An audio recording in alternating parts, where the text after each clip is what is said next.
Hello students, welcome to our educational channel Educator of Delhi.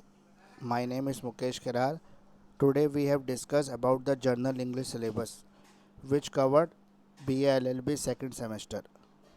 Actually we have received the many requests from the students of first year.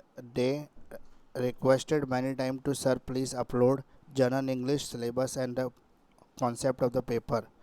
तो आज मैं उसी से जुड़ा हुआ एक वीडियो आपके बीच में लेके आया हूँ जिसमें हम जनरल इंग्लिश जो B L L B second semester का सब्जेक्ट है उसको आज हम कवर करने जा रहे हैं। इस वीडियो में मैंने कोशिश की है कि इन शॉर्ट आपको पूरा सिलेबस भी बता दूं और साथ में कुछ जो बेसिक ग्रामर है जो अभी नई तरीके की ग्रामर हमारे लीगल कॉन्सेप्ट को कवर करती है वो हमारे सेकेंड सेमेस्टर में जुड़ी हुई है ये भी बता दूं। अच्छा, इससे पहले मैं एक फैक्ट आपको बता देता हूँ कि जो B A L L B second semester का पेपर है ये लास्ट जो पेपर हुआ था 2019 हुआ था। इसके बाद से ना 2020 में आपका पेपर हुआ है ना 2021 में आपका पेपर हुआ है और ना 2022 तो अभी चल ही रहा है। 2021 और 2020 दोनों साल जो है पेपर नहीं हुआ कोरोना की वजह से।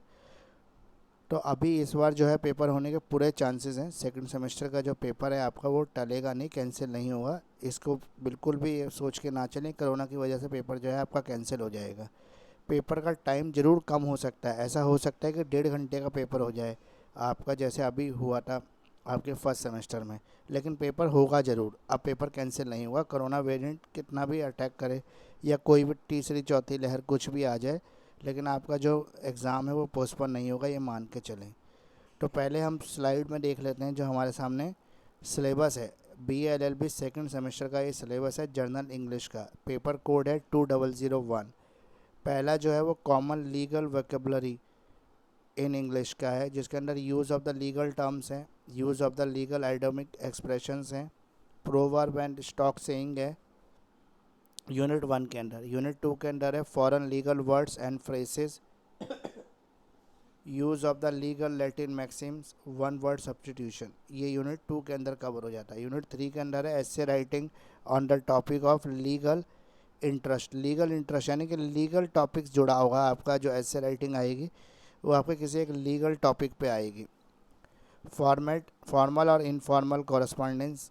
फॉर्मल जो होते हैं लेटर जो हम किसी अथॉरिटी को लिखते हैं वो फॉर्मल होते हैं। इनफॉर्मल जो हम फ्रेंड्स में अपने रिलेटिव में जो लेटर लिखते हैं वो इनफॉर्मल लेटर्स होते हैं, ये आएंगे। रिपोर्ट राइटिंग आएगी आपकी लीगल रिपोर्ट राइटिंग, यानी किसी भी इंसिडेंट को लीगल डिस्क्राइब करने को आएगा आपको। Abbreviation on the common legal expressions, legal expressions की एब्रीवेशंस लिखने को आएंगी आपकी।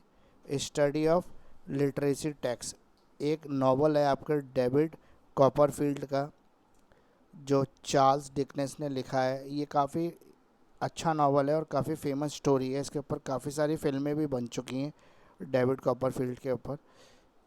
तो ये एक फिक्शन स्टोरी है जो आप पढ़ोगे तो आपको काफ़ी इंटरेस्टिंग लगेगी। आप इसके ऊपर कई मूवीज़ भी बन चुके हैं, कई यूट्यूब वीडियोस भी आपको मिल जाएंगे। उसके थ्रू आप इसको अगर देखोगे तो आपको जल्दी ये समझ में आएगा। तो आइए शुरू करते हैं आज के लेक्चर को।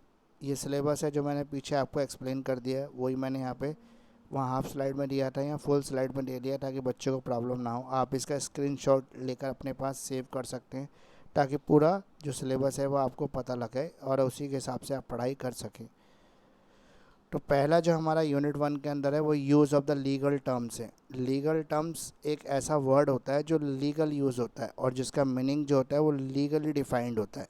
तो लीगल टर्म और the word originate from the English, French and the Latin language. 3 languages से लीगल टर्म्स ली गई हैं, इंग्लिश लैंग्वेज से, फ्रेंच लैंग्वेज से और लैटिन लैंग्वेज से। These are the terms, words in the legal dictionary, which are mostly used in the field of the law and the justice. ये law और the justice की जो field होती है यानी कि कोर्ट की कार्रवाई में या कोर्ट की जो रिटर्न हम पिटिशंस फाइल करते हैं उस सब में इसका यूज़ किया जाता है। Everyone who want to become a legally sound must know the meaning of these words has become necessary. एक व्यक्ति जो अपने आप को लीगली साउंड कहलाना चाहता है उस आदमी को ये सब लीगल टर्म्स जो हैं याद होनी चाहिए। इसके कुछ एग्जांपल्स हैं। एब इनिशियो, एब इनिशियो का मतलब है फ्रॉम द बिगनिंग। एक्टस रिसेस, अ गिल्टी डीड और एक्ट। अमूल, टू कैंसल। एड वोलेनम, according to value, amicus curiae, a friend of the court. ये जितने भी टॉपिक हैं अभी मैं आपको शॉर्ट में कवर कर रहा हूँ, आगे मैं इन सब के ऊपर अलग अलग वीडियो बना के कवर करूँगा। वैसे ये बेसिकली जितनी भी लीगल टर्म्स है ये आपको लर्न करनी पड़ेगी। You have to learn the legal terms to understand it better. आपको अच्छी तरह समझने के लिए इसको याद ही करना पड़ेगा।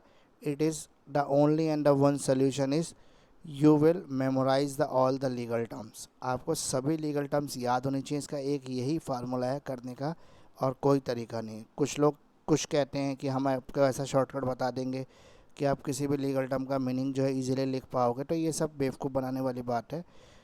There is only one solution, which solution is you will memorise the all legal terms.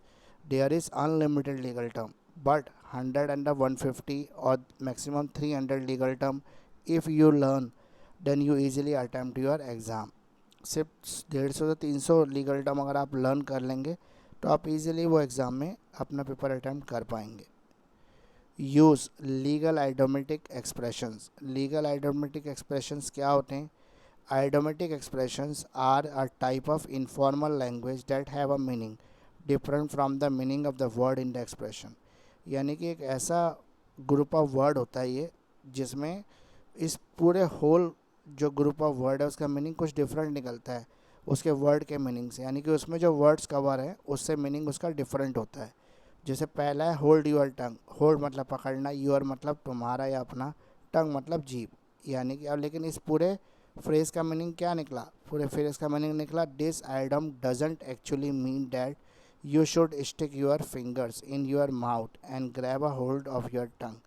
इसका पूरे का मतलब है कि आप अपने मुंह में अपनी उंगली देकर अपनी जीभ को पकड़ लें, जबकि इसका जो मीनिंग है फ्रेजेस का वो उसके वर्ड से डिफाइन नहीं हो सकता। अ मैन ऑफ लेटर्स, शब्दों का व्यक्ति। अ लर्नड मैन, यानी कि एक ऐसा व्यक्ति जिसको सब कुछ आता है। For example Abul Kalam is a man of a learned, is a man of a letters, यानी कि लर्नड मैन, उसके पास सब नॉलेज थी। अबुल कलाम जो थे हमारे प्रेसिडेंट ऑफ इंडिया थे, APJ Abdul Kalam, missile man. A Himalayan blunder, a serious mistake. Himalayan blunder दोनों वर्ड अलग अलग हैं लेकिन उसका मीनिंग निकलता क्या है? सीरियस मिस्टेक, यानी कि हिमालय के पहाड़ जितनी बड़ी गलती। A leaps of bounds, very rapidly, बहुत जल्दी से। कॉर्पोरियल पनिशमेंट, बॉडीली पनिशमेंट, यानी कि उसके ऊपर शारीरिक रूप से उसको सजा देना, मारना, कोड़े लगाना, पिटाई करना, ये सब। Proverbs and stock saying. A proverb is a short, well-known sentence or phrase that state a general trust about life or give advice. Proverbs जो होती हैं छोटे छोटे सेंटेंस होते हैं जो बहुत पहले से यूज़ की जाती हैं, जिन्हें कहावतें भी कहते हैं। हिंदी में होती हैं, इंग्लिश में भी होती हैं और ये काफ़ी टाइम से यूज़ होती हैं सोसाइटीज़ के अंदर।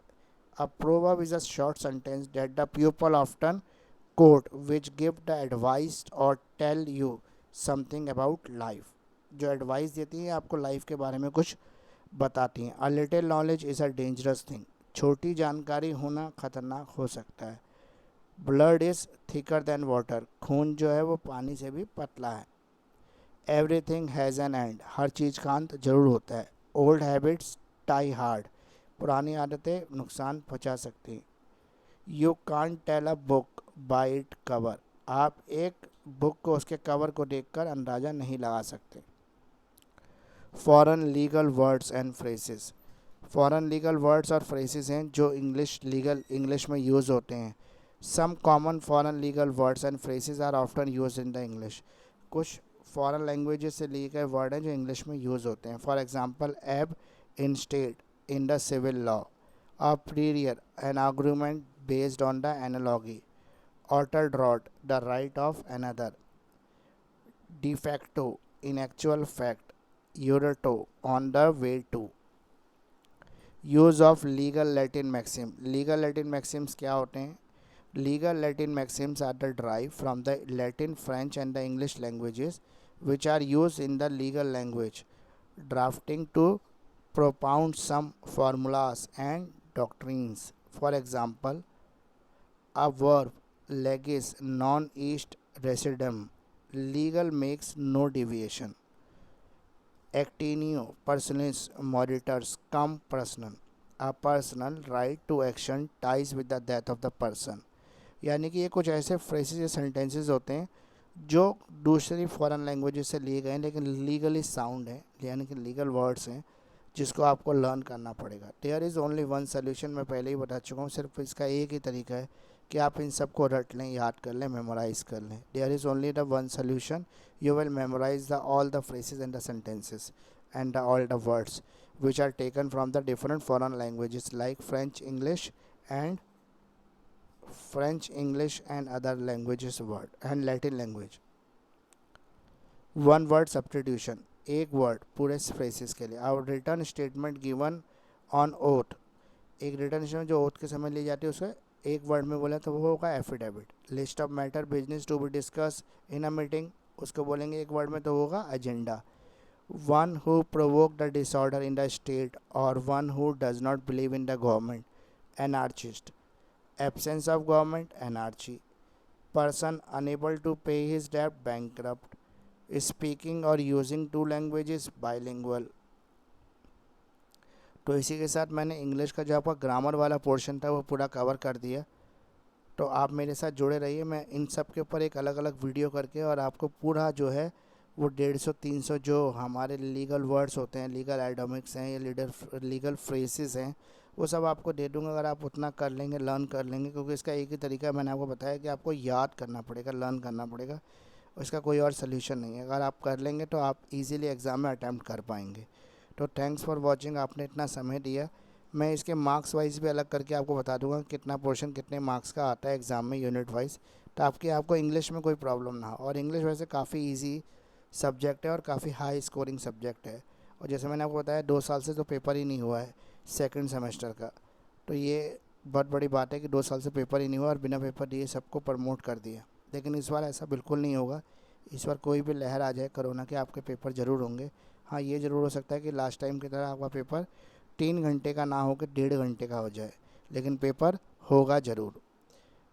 तो थैंक्स फॉर वॉचिंग, आपने इतना समय दिया। जिन लोगों ने अभी तक भी मेरा पूरा वीडियो देखने के बाद भी मेरे चैनल को सब्सक्राइब नहीं किया है और मेरे साथ जुड़े हुए हैं लेकिन सब्सक्राइब नहीं किया, वो प्लीज़ सब्सक्राइब कर दें, शेयर ज़रूर करें ताकि हमारे चैनल्स को ग्रोथ करने के लिए मौका मिले।